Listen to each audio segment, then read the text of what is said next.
Hi, everyone. I'm Solid Lead Product at Metrica. We build telemetry and monitoring for protocols, and we also work with financial institutions that use our risk management platform to build on top of blockchains. Super excited about the panel today. We have a great lineup. Too many people to do fairness to their CV, so I'll quickly introduce everyone. Let's start with, I guess, Rich. Rich, if you come up to the panel, we have, he's a global head of strategy for Web3 at Google Cloud. We have Angela. She's a co-founder of DLX Law. Before that, she was general counsel and chief compliance officer at Digital Asset Holdings, co-founder of Sila, an IPI for fintech, as well as counsel for the chartering of Kraken Bank. We have Benny Pincus from Goldman Sachs. He's a VP there investing in digital assets. Matt Homer, founder of the Department of XYZ, former New York DFS. And last but not least, we have Terrence Schofield, he's the head of digital assets at Point72. All right, so we have a lot to cover and not too much time. Fortunately, we have 35 minutes. So let's start with quick. The point of the panel today is to talk about financial institutions and adoption of Ethereum, right? So before we go into the questions, I'll start with a couple of facts. So the first fact is last month, BNY Mellon, a large bank, shared a survey from their customers that found that 91% of custodian bank clients are interested in investing in blockchain-based tokenized products. The same survey found that 86% of institutional players are adopting a buy and hold strategy, which suggests that they see crypto as a long-term play. And 88% also said that crypto winter hasn't changed their plans in the space. So with that, there's clearly a large opportunity in the space. So let's start by talking about the opportunities. And before we dive into, let me just quickly ask each one of you to say, how did you get involved with crypto and Web3? What was your aha moment, if you had one, and what are you personally excited about? So we can start. So back in 2014, I learned about crypto. I know it's a little late in the game, but that's when I got introduced to it. And I was working at quant funds, so we were mainly looking at trading cryptocurrencies just for, unfortunately, speculation. But then, being the CTO of that fund, I dug deep into Ethereum and started learning about smart contracts, and that was my aha moment, that this was more than just a trade. And I got big into Solidity and programming and took my career from TradFi into the crypto space. Hey everyone, so I've been a regulator twice, and now I'm in the venture capital space, but I got exposure to the space as a regulator. First time to the FDIC in 2013. I bought some Bitcoin on Coinbase just to see what it was like, and it didn't go well. So I bought on Coinbase. The one place you could spend Bitcoin then through Coinbase was on overstock.com. So I got just enough to buy a pencil sharpener. I bought the pencil sharpener, and Coinbase.com deducted the amount from my account. And then Overstock.com said, we have no record of your transaction. So the money was gone, and I never got the pencil sharpener. I said, okay, I'm gonna forget about this space for a while. And then I came back to the space again the second time I was a regulator, more recently at NYDFS, where I sort of unintentionally became the primary regulator for a lot of the largest players in the space. And my aha moment there was that the process of regulation and supervision is really outdated, and it relies on anyway, I won't get into it, but kind of some really old school techniques. And I was excited about crypto because I was like, this is an opportunity for us to regulate and supervise the space in a totally different way, in a way that is actually much better for people. And that was kind of what got me excited. So I was even more of a latecomer. Mine was 2020. I grew up in TradFi, clearly, and was aware of Bitcoin and blockchain and Ethereum for years, but it wasn't really until 2020 that I dug in, and that was a result of I'd been running my own fund for a little bit and kind of had blinders on, and when those came down, I looked around and saw massive institutional adoption really starting in 2020, and started digging in, and then there was that, that TV movie montage where you're putting everything together. and realize just the massive impact across payments, capital markets, supply chain logistics. There's just endless use cases, and that's when I realized that I didn't want to stay on the buy side anymore. I needed to be a part of this community. So mine was 2012, and it was the Bitcoin network. And it, Put it closer. sorry, yes.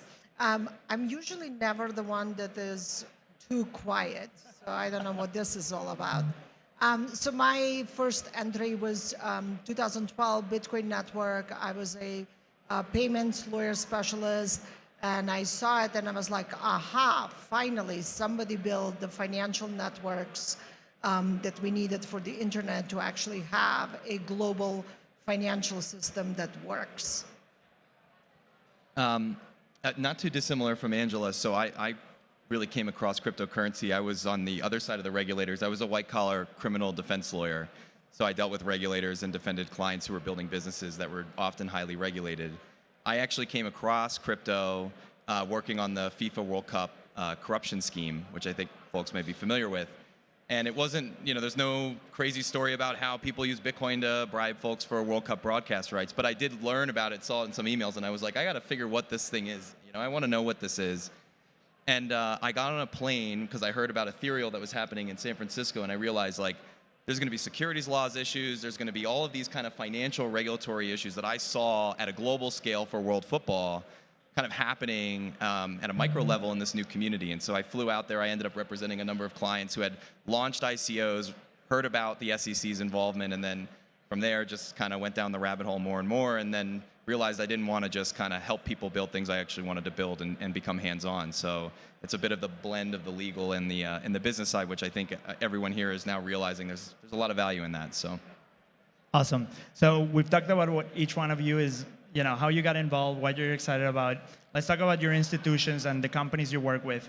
What are you excited about in the space? If we talk about financial institutions, there's been a lot of talk around tokenization of assets, some momentum around private chains in the banking space, issuing stable coins in some cases. What are you excited about from your organization's point of view? And if you want, we can do a ping pong.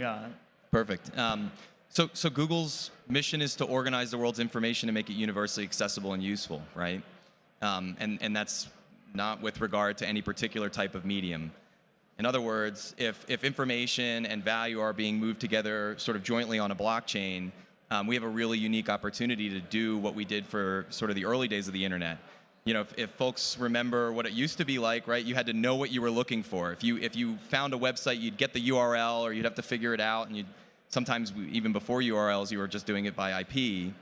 And Google actually unlocked the value of the internet for the lay person, right? It created an opportunity for mass adoption. And so what we're trying to do is that same thing, right? I think blockchain and cryptocurrency generally, Web3, is kind of in that early phase where you have to really know what you're looking for. There's a lot of sort of dead ends, and there's a lot of, sort of some products that offer something that's not true and all of that. And so our idea about what we want to do here is surface that information and make it easy for people to access.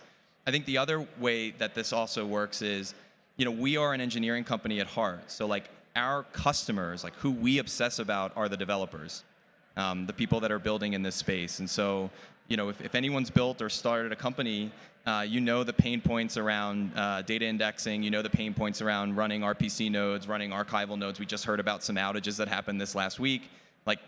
It needs to be easier for people to build that kind of infrastructure so that they can focus on creating the next killer app. So, what we try to do is basically create the version of Web 2 that we got where it was accessible to the lay user, to the average person. But the only way we're going to get there is by empowering developers who are going to build those apps and allow them to focus on that as opposed to focusing on spending a bunch of time standing up nodes and infrastructure. So that's what we focus on primarily. And then additionally, we think about how we can weave Web 3 into the various product areas that Google has. If you think about payments, search, play, these are all platforms that ought to be sort of integrated with Web 3 in a way that's unique. And so we spend a lot of time thinking about that for the company as well. I think the most exciting part for me is all the markets that people are going to be building that don't exist today. So a lot of financial institutions, and I think this is just the normal journey of discovery, are going into the areas that are familiar in the financial systems. But every time that we have had a technological innovation and disruption, it has resulted in different innovations that have resulted in different markets, that have resulted in different uses of financial information, financial connectivity, how business is done.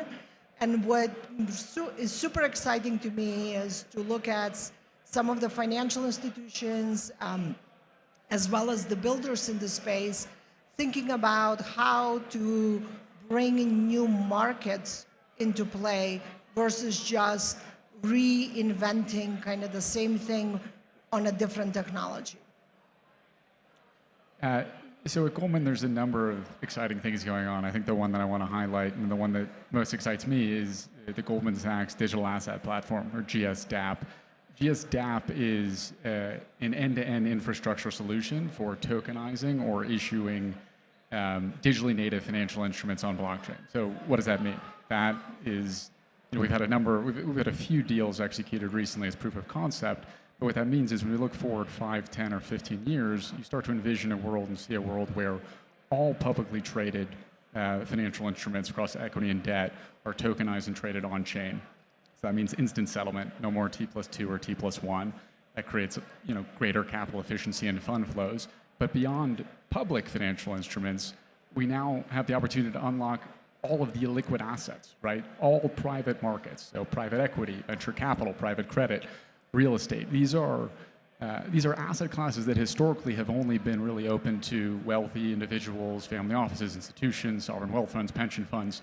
And so start thinking about bringing those asset classes on chain, they start to look more like publicly traded securities. There's price discovery, there's greater transparency, and there's access, right? So credit investors around the world will now have greater access to a share of a private company, a share of a convention center, what have you, as value flows more freely. And so it's a massive unlock.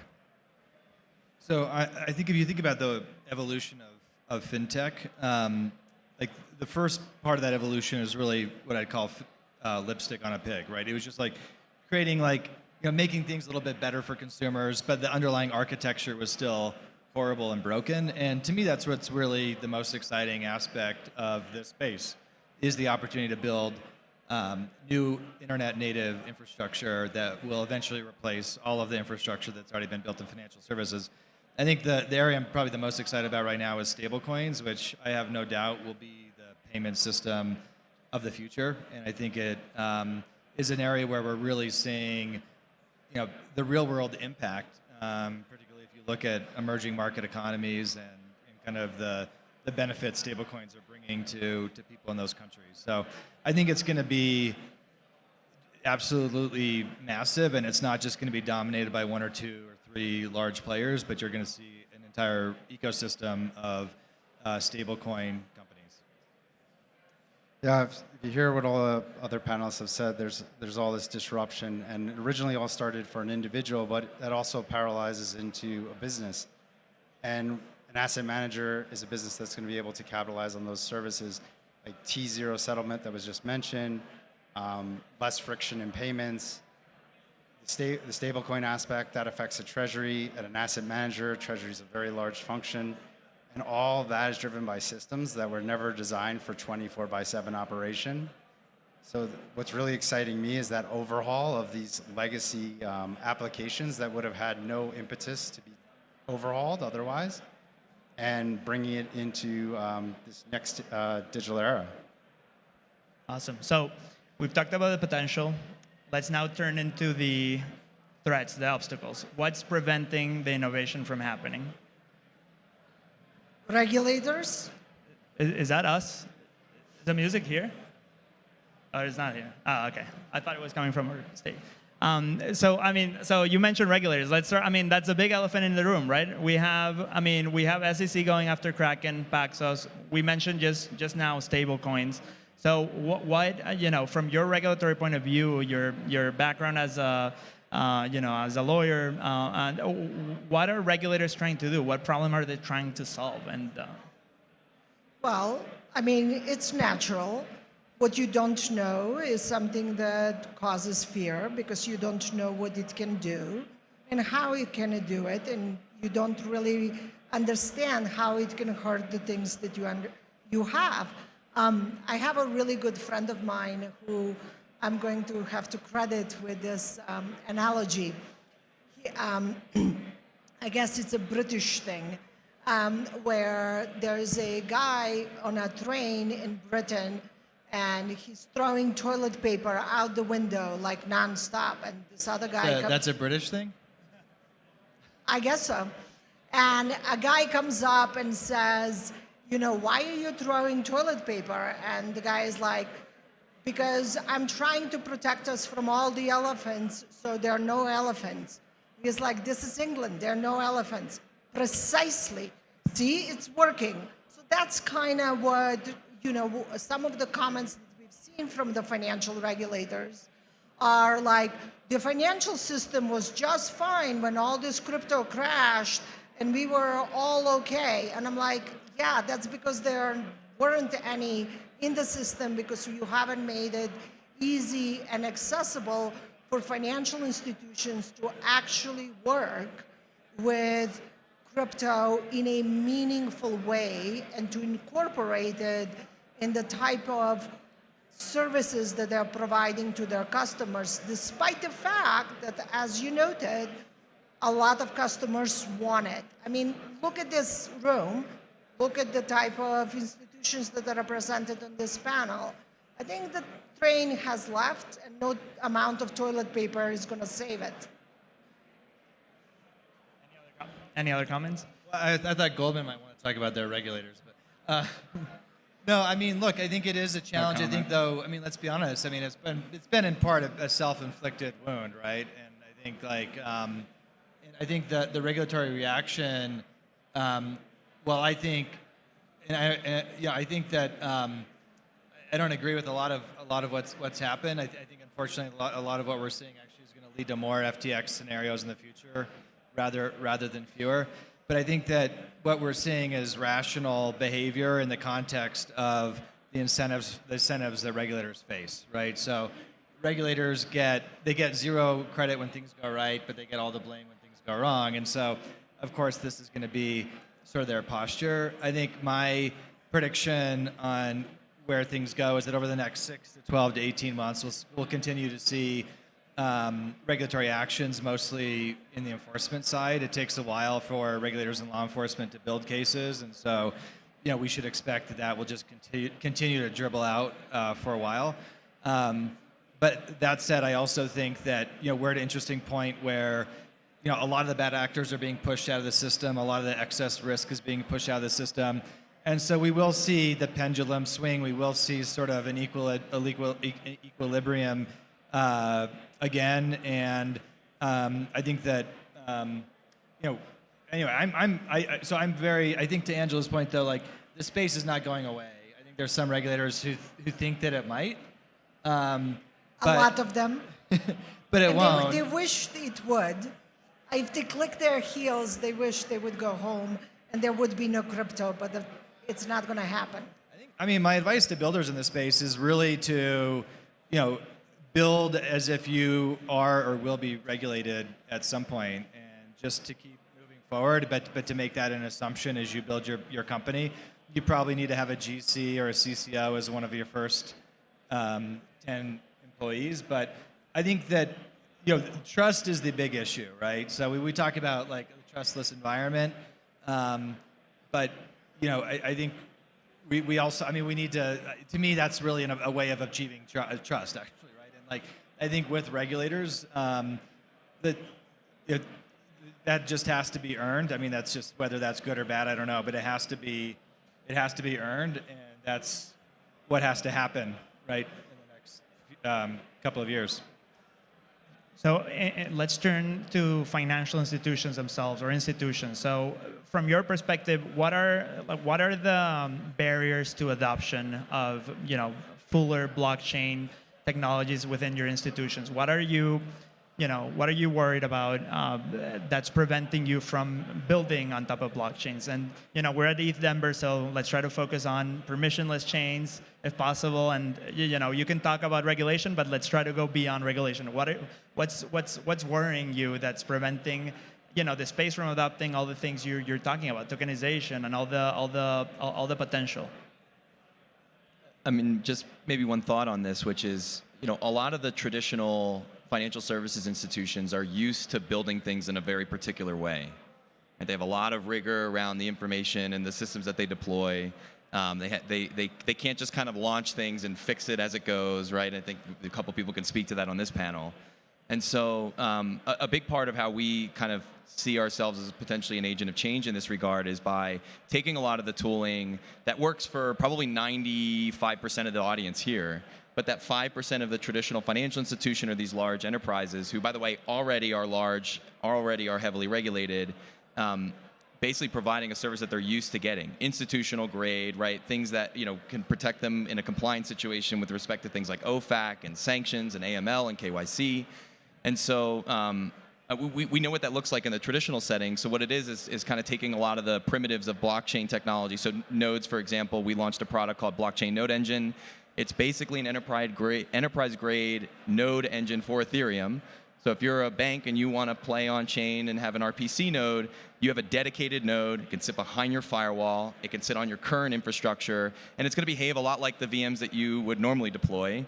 And I think that's actually, oftentimes it gets lost in the discussion around where the barriers to entry are, with regulation and education taking a lot of the oxygen out of the room. But I also think that more companies need to be able to provide those solutions for those large enterprises in order for those enterprises to start to jump in head first.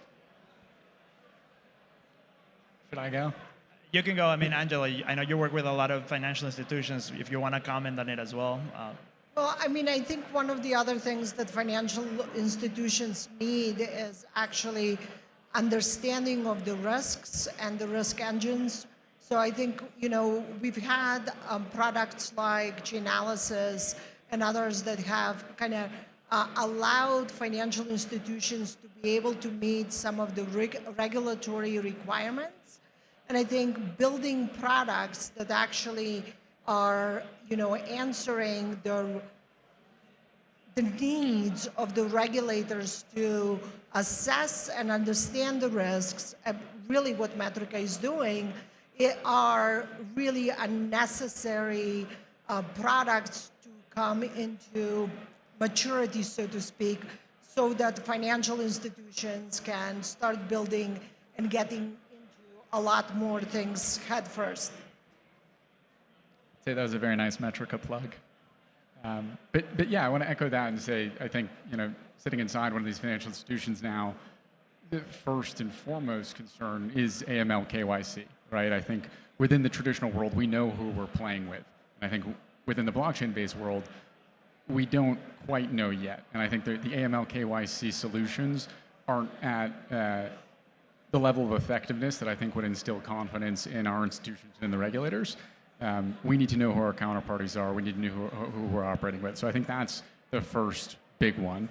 I think the second one is really a matter of education, right? We were talking about this before, and I think it's people within the financial services industry are busy, and a lot of them, that aren't involved in digital assets day to day. When I talk to them, they're like, "Oh, you do digital assets? You do crypto? What are you doing?" Right? From their perspective, the juice isn't worth the squeeze, because they see, potentially removing settlement from T+2 or T+1 to T+0.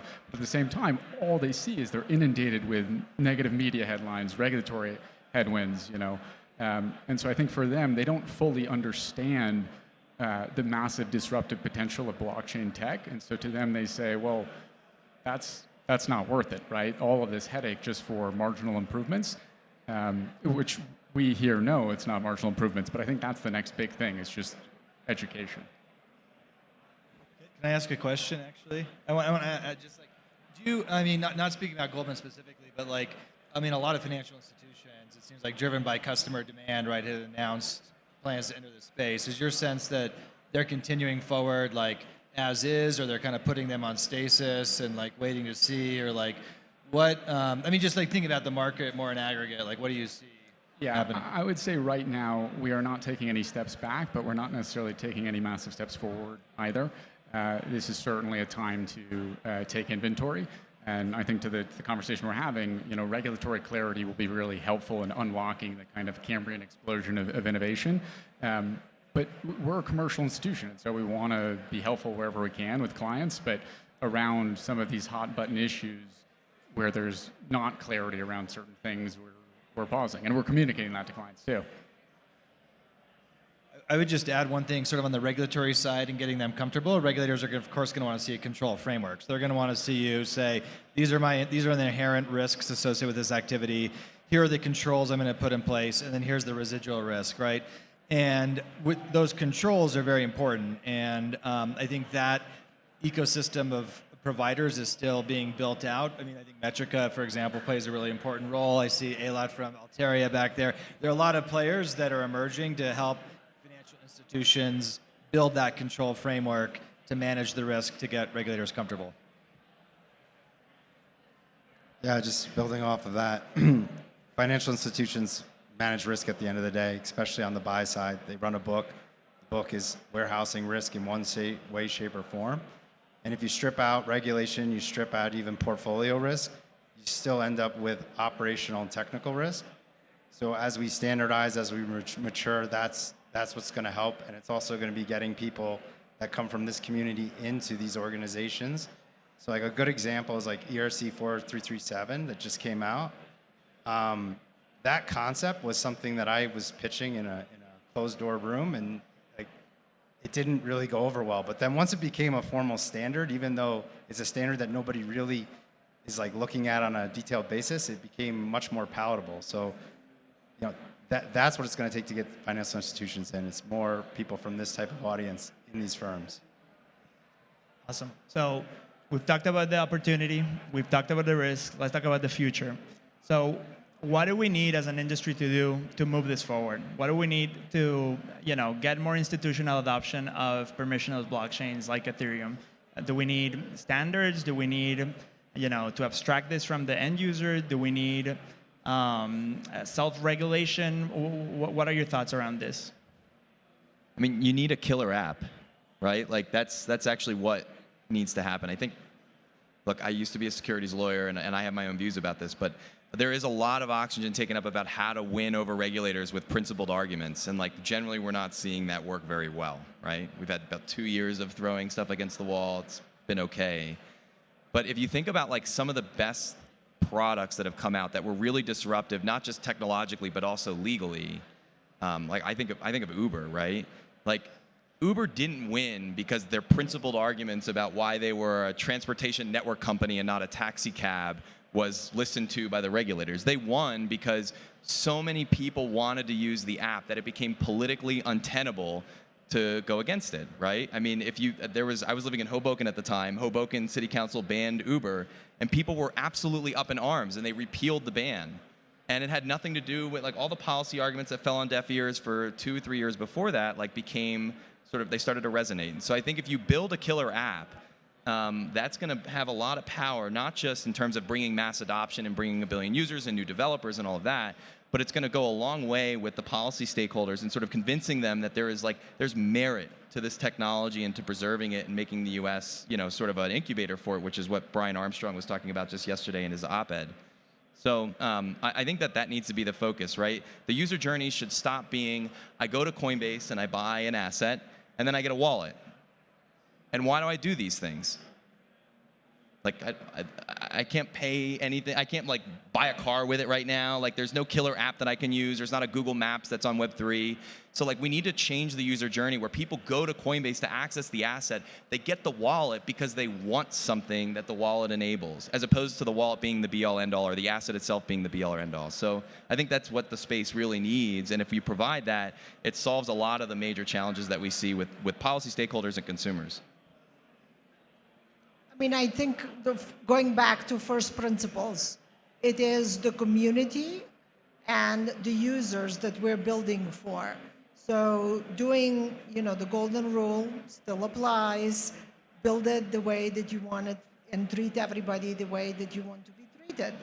And so I think just focus on the customer and what the community and what you're trying to accomplish and build is what's really needed in order for it to take off and build a killer app.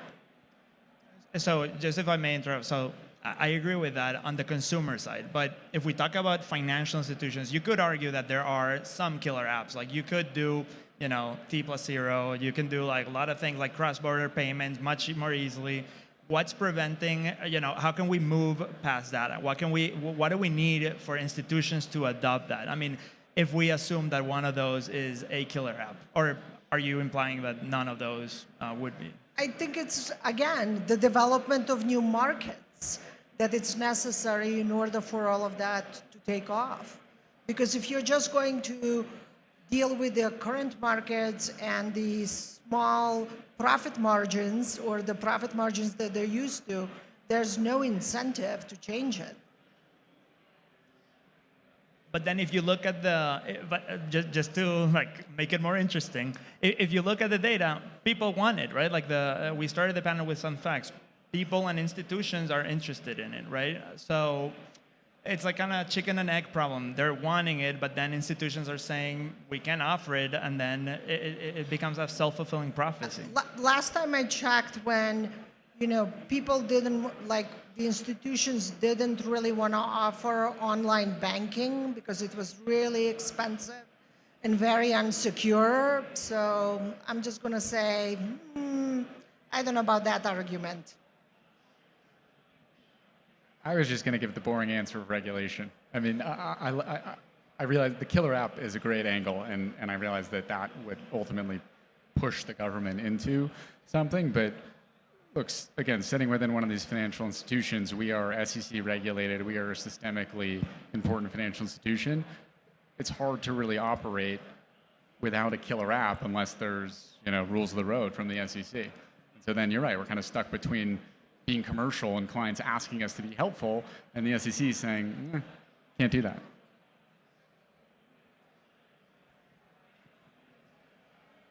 No, I mean, I just think, for me, it all goes back to trust. Like, if you think about the history of financial services from the beginning of time, the trusted ecosystems are the ecosystems that persist and survive. And so how do you achieve trust, right? You can achieve trust through transparency.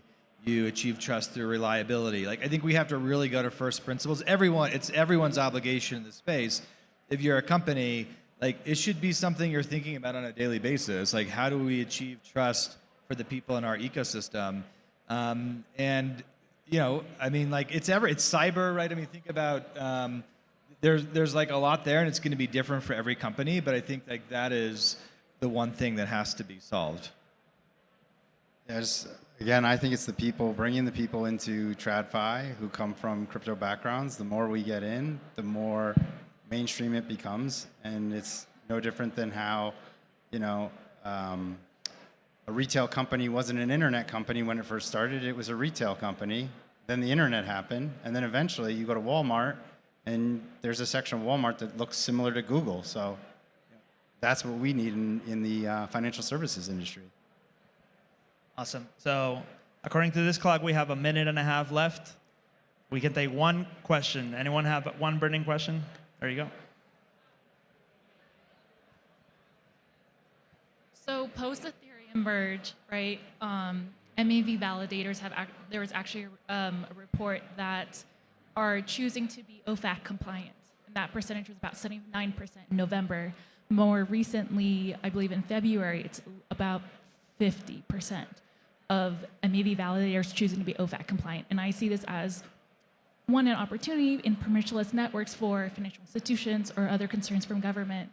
But then when you see that percentages change, I see that as an issue as well. So just a comment on like permissionless networks and financial institutions.